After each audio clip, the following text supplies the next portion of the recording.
Hello दोस्तों, नमस्कार। आप सब आशा करता हूँ सब अच्छे होंगे।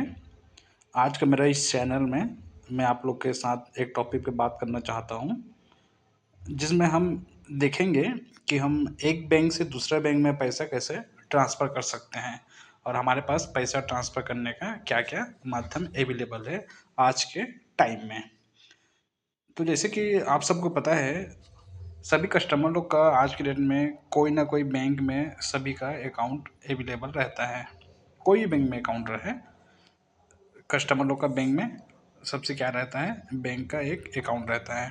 चाहे वो करंट अकाउंट हो, चाहे सेविंग अकाउंट हो, जिसमें कस्टमर लोग अपना पैसा बचत के तौर पे रखते हैं, सेविंग करके रखते हैं, ताकि कभी भी उनको ज़रूरत पड़े कुछ इमरजेंसी के लिए, तो वो पैसे को उन लोग इस्तेमाल कर सकें। कुछ भी उन लोग को ज़रूरत हो सकता है, सामान खरीदने के लिए, घर खरीदने के लिए, गाड़ी खरीदने के लिए, डेली का डेली नीड्स खरीदने के लिए, गोल्ड्स एंड ज्वेलरीज खरीदने के लिए कस्टमर का पैसा है, वो पैसा को कैसे भी यूज कर सकता है। तो जब बैंक में पैसा रहेगा, तो उसको कस्टमर को ट्रांसफ़र करने के लिए एक माध्यम का ज़रूरत पड़ता है, जिसके थ्रू से पैसा एक अकाउंट से दूसरे अकाउंट में ट्रांसफ़र होता है। और आज के डेट में बहुत सारे ऑप्शन अवेलेबल है।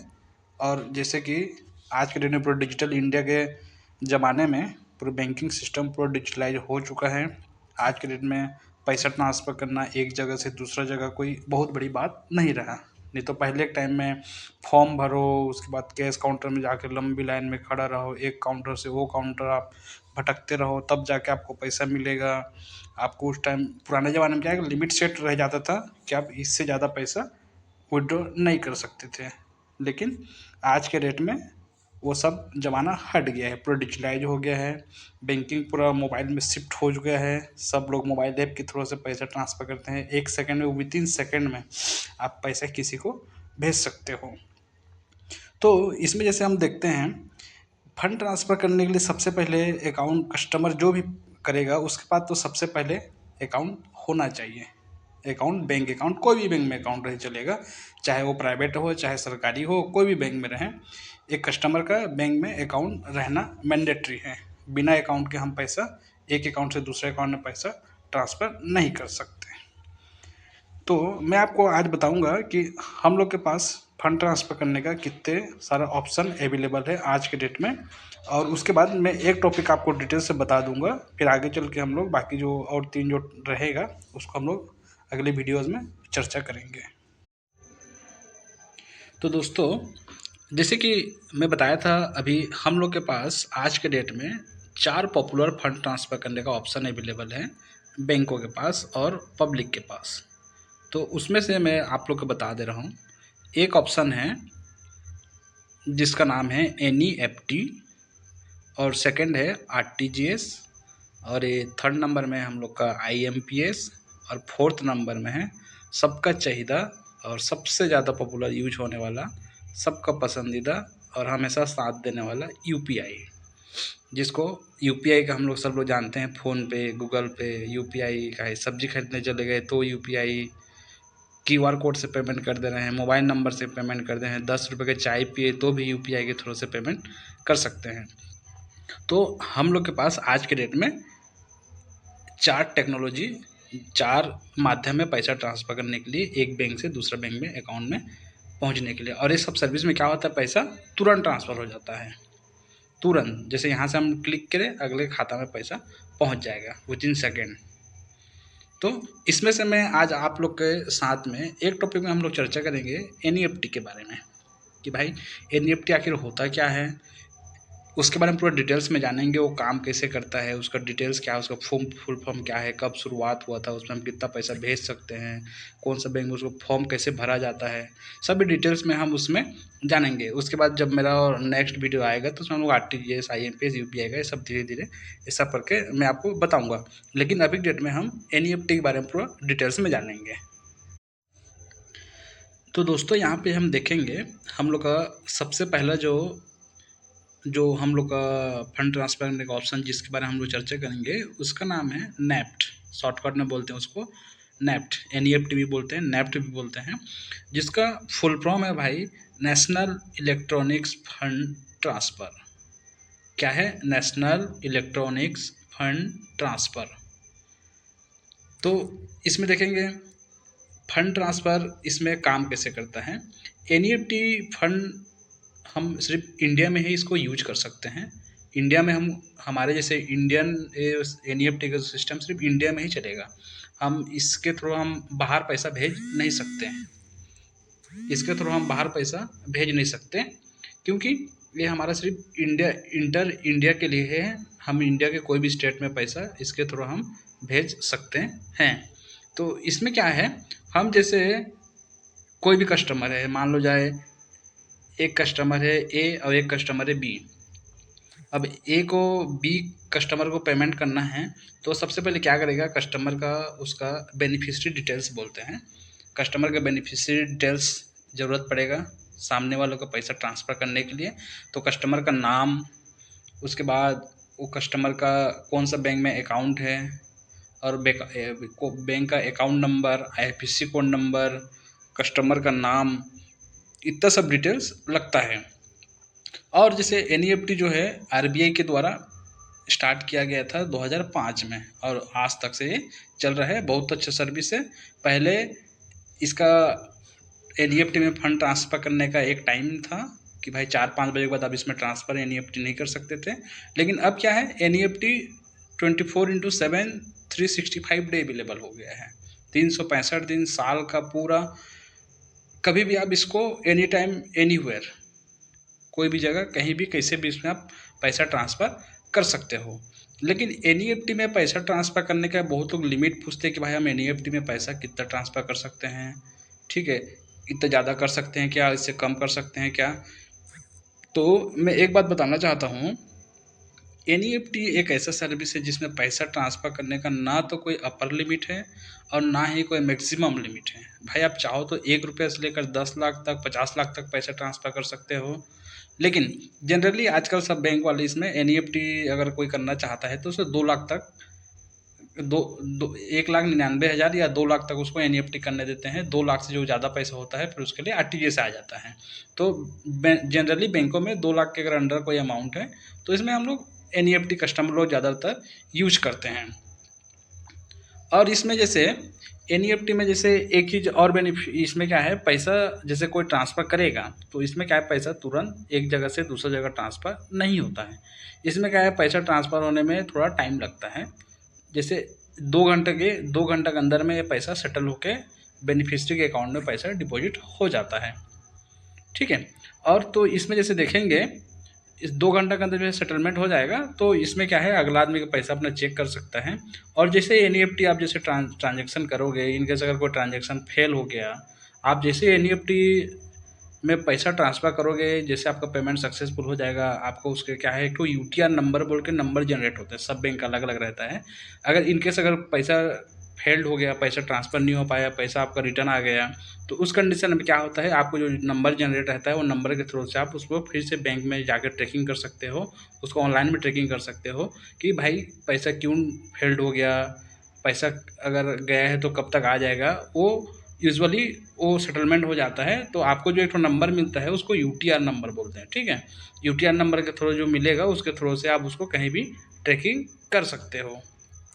और जनरली एनईएफटी जो एक माध्यम होता है, जैसे बड़े बड़े कंपनी लोग रहते हैं अपने स्टाफ लोग को सैलरी देने के लिए, ठीक है, किसी को 40,000, किसी को 50,000, सब स्टाफ लोग का सैलरी अलग अलग रहता है। सबका एक एक्सेल शीट बना के एनईएफटी के थ्रू से ही पैसा, जो भी जितना भी सैलरी ट्रांसफ़र होता है बड़े बड़े कॉरपोरेट सेक्टर में, कोई भी कंपनी का हो, तो वो एनईएफटी के थ्रू से ही पैसा, सैलरी जो जाता है ट्रांसफ़र एनईएफटी के थ्रू से ही होता है। तो ये वाला सबसे ज़्यादा पॉपुलर यूज होने वाला फंड ट्रांसफ़र में से एक है। और इसमें क्या है, इसको आप ऑनलाइन भी कर सकते हो, ऑफलाइन भी कर सकते हो। जैसे सभी बैंकों का आजकल मोबाइल ऐप सभी बैंकों का है, जैसे एसबीआई का यूनो है, सब बैंक का अपना अपना एक मोबाइल ऐप सब बैंक लॉन्च कर चुके हैं, जो लोग पैसा ट्रांसफ़र करने का ऑप्शन देते हैं मोबाइल से ही, आपको कहीं जाने की ज़रूरत नहीं है। हाँ, इनकेस अगर आप मोबाइल से नहीं कर पा रहे हो, तो अगर आपको ऑफलाइन मोड में करना है, अगर आप बैंक जा रहे हो, आपको बैंक आना जाना रेगुलर बेसिस पे चलता रहता है, तो उस कंडीशन में क्या रहता है, आपको बैंक जाना पड़ेगा, आपको चेक भरना पड़ेगा, चेक भरने के बाद आपको एनईएफटी फॉर्म एक ठो अलग से बैंक में रहता है उसको भरोगे, ठीक है। अगर प्रो करेंट अकाउंट है तो आपको सील लगाना पड़ेगा, प्रोप्राइटरशिप है या पार्टनरशिप है या एचयूएफ है जो भी, उसका सील लगाना पड़ेगा। अब उसका फिर आप काउंटर में दोगे, उसके बाद वो प्रोसेस होता है। तो ये होता तो ऑनलाइन है, लेकिन कस्टमर को वहाँ पे फिजिकल जाके फॉर्म भरना पड़ेगा, चेक साइन करना पड़ेगा, ठीक है, तब जाके वो पैसा ट्रांसफ़र होगा। और जैसे इसको जो ऑनलाइन करेंगे तो ऑनलाइन में ना भाई आपको चेक का ज़रूरत पड़ेगा, बस सामने और बेनिफिशियरी जिसके अकाउंट में पैसा ट्रांसफ़र करना है उसका नाम, account number, IFSC code number, कौन सा बैंक का है, बस इतना डिटेल्स आ गया, आप यहाँ से ट्रांसफ़र कर दिए फंड मोबाइल ऐप से, सामने वाला का सामने में पैसा पहुँच गया, आपका भी काम हो गया, उसका भी पैसा मिल गया। तो ये वाला जो है सबसे ईजीली और सबसे सेफ ट्रांजेक्शन माना जाता है इंडिया में। और मैं आपको अगले वीडियो में अगले स्लाइड में बताऊँगा कि भाई हमको एनईएफटी फॉर्म जब भरते हैं बैंक में जाके, तो उसका हम भी चेक कैसे भरना है, उसका फॉर्म कैसे भरना है, और डिटेल्स मैं आपको बताऊंगा, तो आप बने रहिए। तो दोस्तों आइए हम इस एक चेक है, एक डमी चेक है, इसके माध्यम से ना हम समझने का कोशिश करते हैं कि एनईएफटी फॉर्म में ट्रांसफ़र पैसा कैसे किया जाता है, बैंक में जाके चेक कैसे साइन किया जाता है, चेक कैसे भरा जाता है। क्योंकि चेक प्रॉपर तरीके से आप नहीं भरोगे तो उसके थ्रू भी एनईएफटी फंड ट्रांसफ़र नहीं हो पाएगा। तो ये जानना बहुत ज़रूरी है कि भाई पैसा ट्रांसफ़र कर रहे हैं तो चेक कैसे साइन किया जाता है और चेक कैसे भरा जाता है। तो जैसे यहाँ पे देखिए आप, जो चेक यहाँ है, यहाँ पे लिखा हुआ है, सबसे पहले यहाँ पे लिखना रहता है योर सेल्फ एनईएफटी या योर सेल्फ फॉर एनईएफटी। याद रखिए यहाँ जो सबसे ऊपर में रहता है योर सेल्फ एनईएफटी बस लिखना है। आप चाहो तो उसका नाम भी लिख सकते हो, वो ऑप्शनल है, आपका मर्जी है। जैसे यहाँ पे जय सिंह लिखा हुआ है तो आप जय सिंह नहीं लिखोगे तो भी चलेगा। यहाँ पे आपको लिखना है जो पेज जो ऑप्शन है वहाँ पे लिखना है योर सेल्फ एनईएफटी। याद से यहाँ पे आपको लिखना है योर सेल्फ एनईएफटी या योर सेल्फ एनईएफटी, ये मैंडेटरी है, ठीक है। क्योंकि वहाँ पे आप बता रहे हो कि भाई मेरे को एनईएफटी थ्रू से पैसा भेजना है, अगर आपको आरटीजीएस करना है तो वहाँ पे आप आरटीजीएस लिखिए, ठीक है। तो यहाँ पे लिखना जरूरी है। और सबसे इम्पोर्टेंट चीज़ है यहाँ पे भाई जो है डेट तारीख, जिसको हम बोलते हैं तारीख, दिनांक। तो आप जिस डेट से करोगे उसी दिन का ही आप वहाँ पे डेट डालोगे। जैसे आज 6 तारीख है, अगर आज मेरे को आज के डेट में अगर एनईएफटी करना है, किसी को पेमेंट करना है, तो वहाँ पे मेरे को चेक में डेट डालना रहेगा कि आज का डेट है 6 तारीख 10वां महीना और 2024 अभी जो चल रहे हैं, उसको मेरे को डालना पड़ेगा। अब यहाँ पे लिखना पड़ेगा जो भी अमाउंट रहेगा आपका, 50,000, 1 लाख, 2 लाख, जो भी रहेगा उसको यहाँ पे हमको वर्ड में लिखना है, 50,000 ओनली, ठीक है ना, 1 लाख रुपीज़ ओनली, ठीक है। उसके बाद ये लिखने के बाद यहाँ पे हमको चेक में जो है, यहाँ पे जो नंबर है यहाँ पे हमको अल्फ़ाबेट में यहाँ पे लिखने के बाद यहाँ पे हमको नंबर में लिखना है। जैसे 50,000 है तो 50,000 लिख के आपको वो लिखना है। और सबसे बाद में यहाँ पे जो सिग्नेचर का ऑप्शन है XYZ जो लिखा हुआ है, इसको डमी चेक में समझने के लिए जैसे मैं बता रहा हूँ आप लोग को, तो यहाँ पे उसका साइन लगेगा। अगर इंडिविजुअल अकाउंट है तो सिर्फ साइन लगेगा, अगर प्रोप्राइटरशिप है, अकाउंट है, करेंट अकाउंट के से एनईएफटी कर रहा है तो वहाँ पे उसका जो प्रोप्राइटरशिप जो भी नाम से रहेगा उसका वहाँ पे सील लगेगा और साइन रहेगा। अगर पार्टनरशिप अकाउंट है तो दोनों पार्टनर का रहेगा, सील साइन दोनों रहेगा। अगर एचयूएफ अकाउंट है तो एचयूएफ का सील साइन उसकी जगह पे रहेगा, तब जाके वहाँ से वो फंड ट्रांसफ़र हो पाएगा। तो जैसे देखिए ये तो हो गया डमी चेक कैसे भरते हैं इसमें, जैसे मैं आपको डिटेल्स बता दिया हूँ। अब इसके बाद में ना सेम एज इट इज एक एनईएफटी का फॉर्म आता है, वो बैंक में अवेलेबल रहता है, सब बैंक का अलग अलग फॉर्मेट रहता है। तो उसमें क्या है, ये जो चेक जो रहेगा इसमें सिर्फ आपको, चेक में तो आपका डिटेल्स है कि भाई ये आईसीआईसी बैंक अकाउंट से जाएगा एचडीएफसी बैंक में, ठीक है। तो आईसीआईसी को अगर आप पैसा भेज रहे हो आईसीआईसी से, तो आईसीआईसी के पास आपका डिटेल्स है, आपके अकाउंट से पैसा कटेगा। हाँ, लेकिन पैसा कट के कहाँ जाएगा, एचडीएफसी मान लेते हैं, ठीक है। तो एचडीएफसी में आप जिस कस्टमर को पैसा भेज रहे हो, कोई भी कस्टमर हो सकता है, उसको आप जो पैसा भेजोगे वो कस्टमर का क्या करना है, वहाँ पे आपका बैंक अकाउंट नंबर डालना है, आईएफएससी कोड नंबर डालना है, कौन सा बैंक है वो डालना है, उसके बाद कस्टमर का नाम डालना है। इतना जो है मैंडेटरी है। और उस आप जो फॉर्म रहेगा फॉर्म में भी आप सील साइन करके ही दीजिएगा। अगर इंडिविजुअल अकाउंट है तो सील का ज़रूरत नहीं पड़ेगा। और जैसे प्रोप्राइटरशिप या करंट अकाउंट जैसे प्रोप्राइटरशिप है, पार्टनरशिप है, एचयूएफ अकाउंट है, प्राइवेट लिमिटेड अकाउंट है, ये सब में क्या लगता है, सील के साथ में साइन मैंडेटरी रहेगा। अगर इंडिविजुअल अकाउंट है, जैसे खुद के अकाउंट है, सेविंग अकाउंट से आप ट्रांसफर कर रहे हो, तो वहाँ पे सील का जरूरत नहीं लगेगा। तो ये था दोस्तों नॉर्मल हम लोग का फर्स्ट क्या है एनईएफटी के बारे में। मैं आपको बताया कि एनईएफटी क्या होता है। हम लोग के पास 4 ऑप्शन हैं, एनईएफटी, आरटीजीएस, आईएमपीएस और यूपीआई। तो जैसे मैं आप लोग को बताया था, ये है हम लोग का एनईएफटी के बारे में डिटेल्स में बताया था। इसमें पैसा हम कभी भी ट्रांसफ़र कर सकते हैं मोबाइल, ये तो ऑफलाइन प्रोसेस है, बैंक में जाके जो लोग करते हैं इसके लिए। और सेम अगर इसी को इसमें करना पड़ेगा तो मोबाइल ऐप से जैसे करते हैं, उसका एक आध दिन में अलग से वीडियो बना के आप लोगों को बता दूंगा, मोबाइल ऐप से उसको कैसे करके आपको लाइव दिखा दूंगा मैं।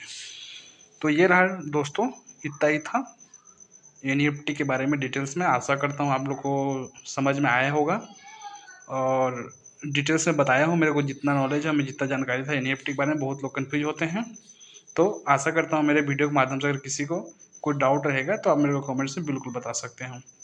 मेरे चैनल को आप लोग प्लीज़ लाइक सब्सक्राइब करके रखिएगा, ताकि हम लोग हर संडे एक नए नए वीडियो डालेंगे और थोड़ा बहुत आप लोग को बैंकिंग का नॉलेज देने का कोशिश करूँगा। धन्यवाद।